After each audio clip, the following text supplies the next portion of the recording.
அனைவருக்கும் இனிய மாலை வணக்கங்கள். இன்றைய இறையமுதத்திலே நாம் பார்க்க இருப்பது ஆபதுத்தாரக துர்கா ஸ்தோத்திரத்தின் பலஸ்ருதி.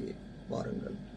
இதம் ஸ்தோத்திரம் மயா புரோக்தம் ஆபதுத்தாரகேதுகம்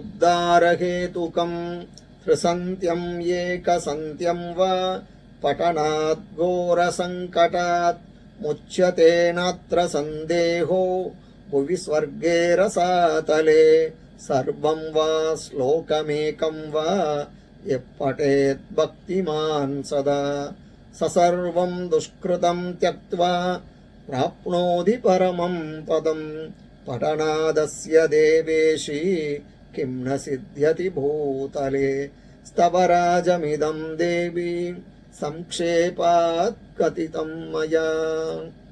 இதம் ஸ்தோத்திரம் மயா புரோக்தம் ஆபதுத்தாரஹேதுகம் த்ரிசந்தியம் ஏகசந்தியம் வா படனாத் கோரசங்கடாத் முச்யதே நாத்ர சந்தேஹோ புவி ஸ்வர்கே ரசாதலே சர்வம் வா ஸ்லோகமேகம் வா எப்படேத் பக்திமான் சதா சசர்வம் துஷ்கிருதம் த்யக்த்வா ப்ராப்னோதி பரமம் பதம் படனாத் அஸ்ய தேவேஷி கிம் ந சித்யதி பூதலே ஸ்தவராஜமிதம் தேவி சம்க்ஷேபாத் கதிதம் மயா.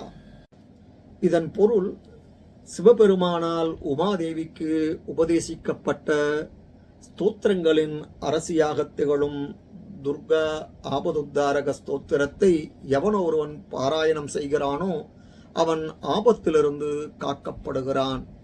3 வேளையிலும் அல்லது ஏதாவது ஒரு வேளையாவது தினமும் படிப்பதால் கொடூரமான சங்கடத்திலிருந்து அவன் விடுபடுகிறான். இதில் எந்தவித சந்தேகமும் இல்லை. மேலும் பூமியிலும் ஸ்வர்க்கத்திலும் பாதாள லோகத்திலும் இந்த ஸ்லோகத்தை எல்லாவற்றையுமோ அல்லது ஏதாவது ஒரு ஸ்லோகத்தையோ பக்தியுடன் எவன் எப்பொழுதும் படிக்கிறானோ அவன் எல்லா பாபங்களையும் விட்டு மோட்சமடைகிறான். ஆகவே இந்த ஸ்லோகத்தை தினமும் பாராயணம் செய்து அனைவரும் பயன்பெற கேட்டுக்கொள்கிறேன். இந்த பதிவு உங்களுக்கு பயனுடையதாக இருப்பின் சப்ஸ்கிரைப் பண்ணவும், ஷேர் பண்ணவும். நன்றி, வணக்கம்.